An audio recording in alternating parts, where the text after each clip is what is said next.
Art Williams has spoken to many business groups throughout the years. The following speech was delivered to the 1987 National Religious Broadcaster Convention and has become a classic example of Art's philosophy on winning in business. It is simply entitled, Do It. Dr. Jerry Falwell, Chancellor of Liberty University, introduces Art Williams. 15 years ago, he was a high school football coach. His wife, Angela, was teaching English in high school. He got an idea, just an idea. And 10 years ago, he turned that idea into a company, a concept, a practical concept. 10 years have passed. 150,000 people work for him now. Last year, he sold $77 billion worth of insurance. This year, $100 billion. That is more than Prudential and New York Life, number 1 and 2, combined in 10 years. He's from Monroe, Georgia. He has the dialect to prove it. He, this year, will sell $100 billion worth of insurance and revenues $2.5 billion. And he's just now beginning to dream, to plan, to go. Art and Angela Williams have 2 precious children, Art the third and April, their daughter. He is chairman of the inner council, the inner circle of our ministries, and a personal and a dear friend. He is a born-again Christian, as each of his family members, but he's an entrepreneur. And Dr. Armstrong has asked him to come tonight and talk to you about what he knows most and best about. And having been in one of his sales meetings last Thursday in Palm Springs, you know, I usually go out preaching and I try to wake up religious morgues, and most of the places, a lot of the places I go don't need a revival, they need a resurrection. But he asked me to speak to his group of national sales directors, and I had to work hard at getting up where they were and not appearing as a backslidden preacher. This man, I repeat, is the leading entrepreneur in America and a friend of NRB, and I introduce you to you, Mr. Art Williams.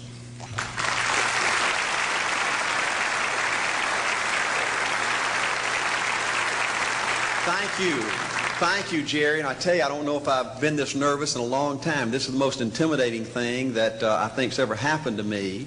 An old dumb South Georgia football coach speaking to a bunch of TV personalities like many of you, many great evangelists in the audience, and who put me between Falwell and Swaggart on the same night just totally blows me away.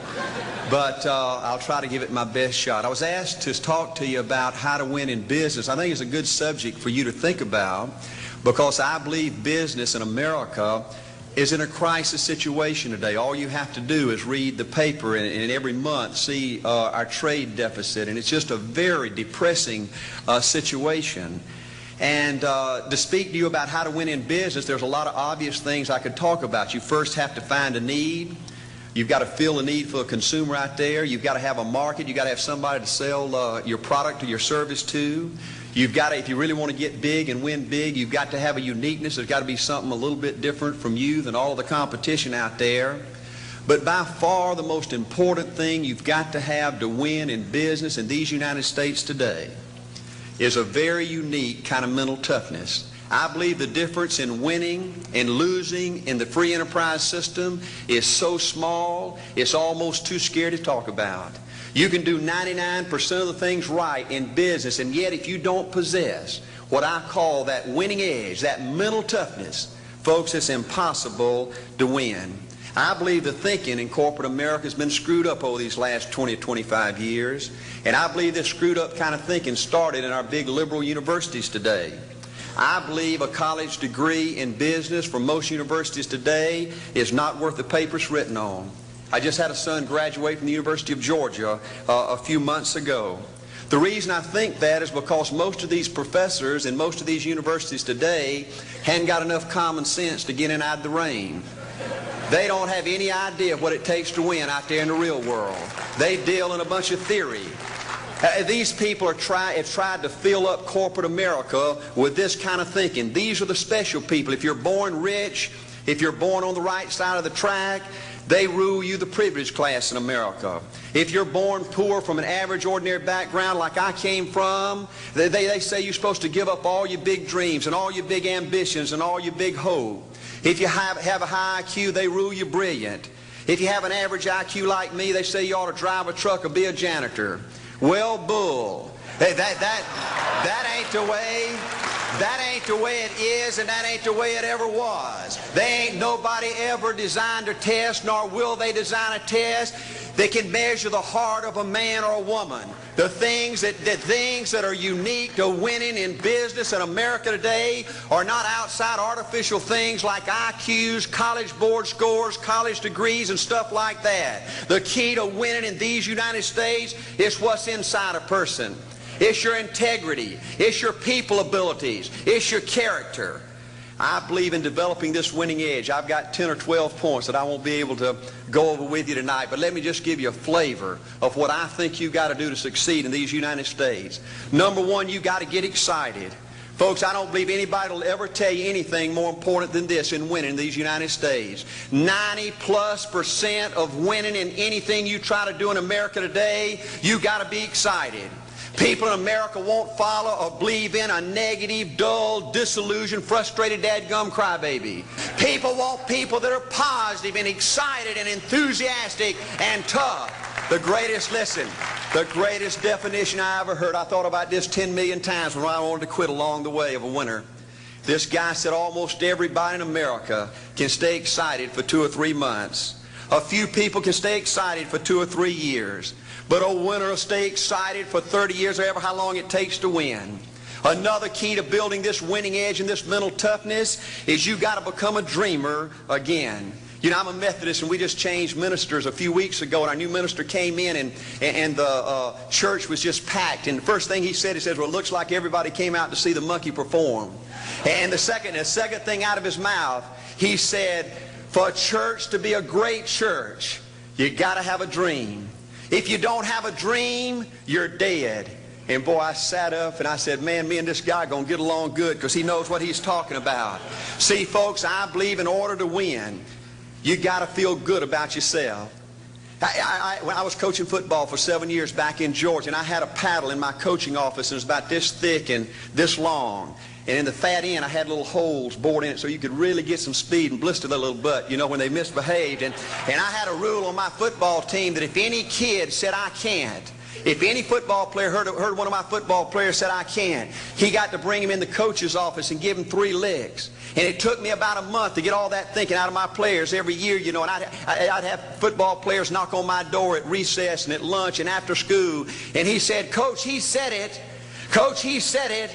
And I'd make that kid bend over and I'd give that other kid the board. He'd bust him 3 times. And folks, it didn't take long. You couldn't create a word game to get one of my kids to say I can't. Bring it home a little bit more personal. When April and little Art were just this little and could understand words, every time they said I can't, I made them do 3 push-ups. Folks, there ain't nothing you can't do in America if you want to bad enough. Another key in building this winning edge is, folks, you got to stand for something. People in America, the good people in America, are fed up with these dadgum fence sitters and mealy mouths. Corporate America has an especially black eye in business today. Most people in America think you can't find a company. They think you can't find a salesperson that'll tell you like it is and stand behind their word. They think these companies will sell anything, say anything, just to make a sale, just to make a profit. Well, you know what? Folks, if you want to win in the free enterprise system in America today, you got to stand for something. And another point, thank you, is yes, you're going to be controversial. Folks, if you want to win in these United States today, just get ready. You're going to be controversial. The only way not to be controversial is to be average and ordinary. They just call me anything but average and ordinary. Now, I know some of you might say, well, you know, I don't think I like Art Williams. You know, he sounds like an old tough butt to me. Well, folks, I'm telling you, you can be good and tough at the same time. I bet nobody's ever talked to a religious broadcaster like that.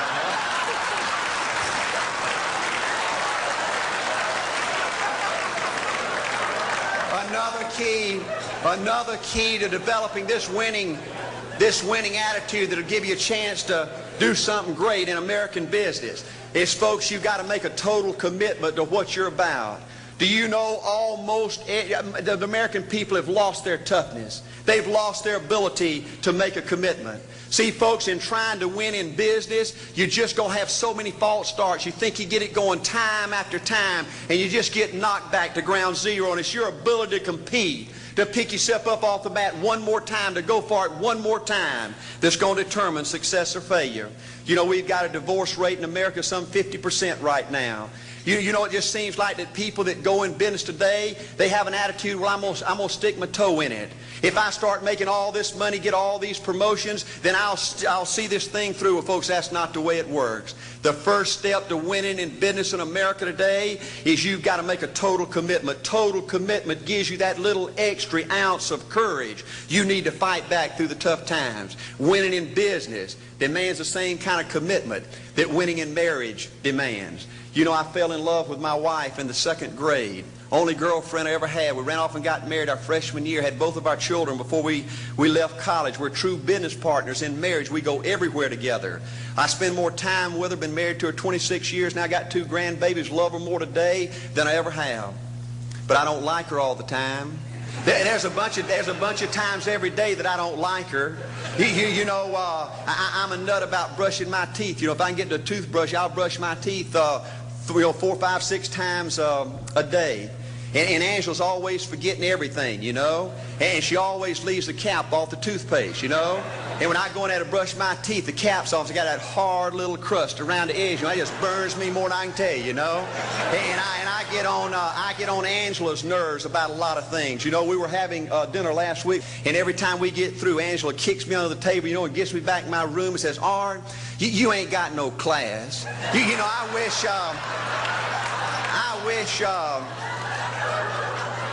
wish, Art, you could learn to eat with your mouth closed, you know.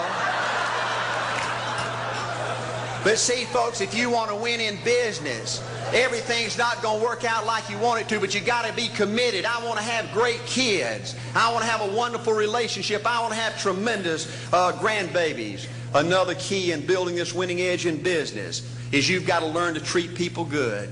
Another thing that these universities pollute America, corporations with, is this attitude, you better not get to know your employees. You better not become friends or get to know the spouse or the children of your employees, because you might have to fire them, you might have to reassign them. And if you're close friends, you can't manage people in a tough-minded way. Bull. Folks, the only way to manage people and get the most out of people is treat them good. Learn to love them and care about them. Yes, it hurts from time to time, but it's the only way. You know, everybody you work with in business, you've got to look at them and pretend there's a flashing sign on their chest. And everybody's asking you, make me feel special. Make me feel important. Say something good to me. I want to be somebody.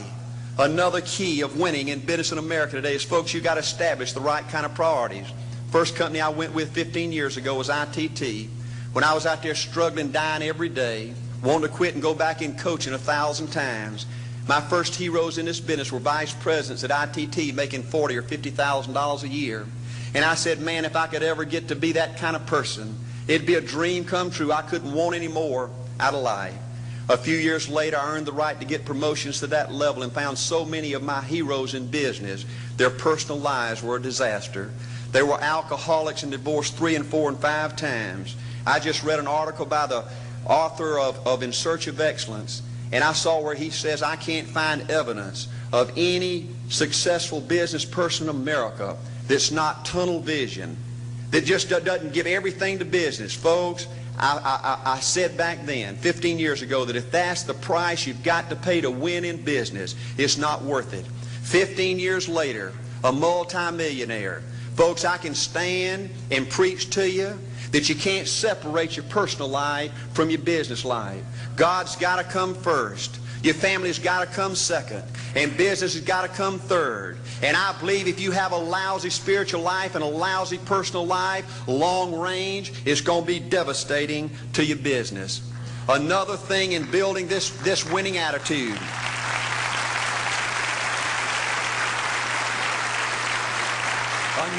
Another thing in building this winning attitude in business. I see tall people make it big in business and short people, dumb people and smart people, fat people and skinny people. But if you cut open the winners in business, I see a heart of a champion. And all these people are competitors and they don't quit. I believe desire and will to win is everything. I don't know why I'm like I am, but my butt's always burning. There's always something say, Art, dadgummit, you're supposed to go for it. Art, dadgummit, you're supposed to be somebody. You're supposed to make a difference with your life. What does the $500,000 a year person do? The $50,000 a year person doesn't do.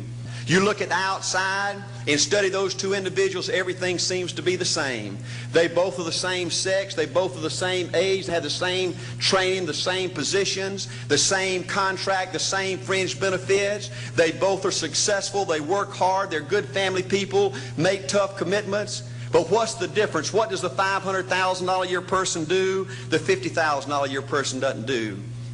He pays the price and a little bit more. He works hard and a little bit more. He's loyal to the company and a little bit more. He believes in a little bit more. He makes money and a little bit more. He saves money and a little bit more. If you want to win in these United States, you got to be tough and you can't quit. The last thing I'll talk to you about today in building this winning edge is, folks, if you want to win in business, you got to be a leader. Leadership is everything. You show me anything in these United States that win, I'll show you a leader at work. You show me a successful church, Boy Scout troop, club, football team, business, I'll show you something run by a leader. See, I thought at one time in my life you had to be smart to win. I used to have these smart people that dress so pretty and talk so pretty and use these big words. They just intimidated me. And I said, Art, you can't ever be that good. Why don't you just throw in the towel and go on back and coach football for a living? And I found two things out about smart people. I think it's almost impossible for a smart person to win in business in America today. Because I find smart people spend their whole lifetime figuring things out. They're always trying to figure out an easier way and a quicker way. And another thing I found out about smart people is they just don't get around to doing nothing. And see, somebody like Art Williams, everybody said, well, he can't do it. And somebody like that can't do it. But he does it. See, folks, I want you to know almost everybody in America almost does enough to win. They almost get there. They almost are over the hump. They almost have it going. They almost, in everything they do, almost is a way of life to almost everybody in America. But the winners do it. What do? They do whatever it takes to get the job done. They do it and do it and do it and do it and do it until the job gets done. And then they talk about how great it is to be somebody they're proud of. We need leaders in America who can do it. If you want to become somebody, do it. If you want to go in business for yourself, do it. If you want to become financially independent, do it. I hear too much talk in these United States. Everybody can talk a good game. We need people in America who can do it. I go all over this country with A.L. Williams, and I have people say, Art, you can count on me. Wonderful. Just do it. Art, I guarantee you this is my last stop. I'm going to win now. Super duper. Just do it. Art, if I could just have one good month and get the ball going, I know I could make it big. Super. Just do it. Art, if I could just pay off this debt, I could really go. Great. Just do it. Art, if I could just sell my house. Do it. But houses ain't selling. Do it anyway. Art, I'm not making any money. What can I do? You just do it. Do what, Art? You do it and do it and do it. Art, I guarantee I'm going to win this contest. Super duper. Just do it. Art, I'm over the hump now. Watch my smoke. Great. Just do it. Art, I want to make it so bad I can taste it. What I do? You just do it. Art, I'm a vice president now. Can I quit doing it? No. Art, I don't know if I can keep on keeping on. I'm really hurting. What I do? You just do it. Do what, Art? You do it and do it and do it. Art, all my life I wanted to be somebody important. Well, what do it then? Art, I'm going to save money so I don't have to go through this again. Great. Just do it. Art, I don't feel like I've had enough training. What I do? You just do it. Art, my manager don't give me no help. What I do? You just do it. Art, you don't understand. I was Mr. Everything at my former company. You don't mean I have to start off down here at the bottom and do it, do you? Yep, you really got to do it. Art, what's the primary difference between winners and losers? The winners do it. They do it and do it and do it and do it until the job gets done. And then they talk about how great it is to finally have achieved something unique, and how glad they are that they didn't quit like everybody else, and how wonderful it is to finally be somebody they're proud of and make a difference with their life. Thank you.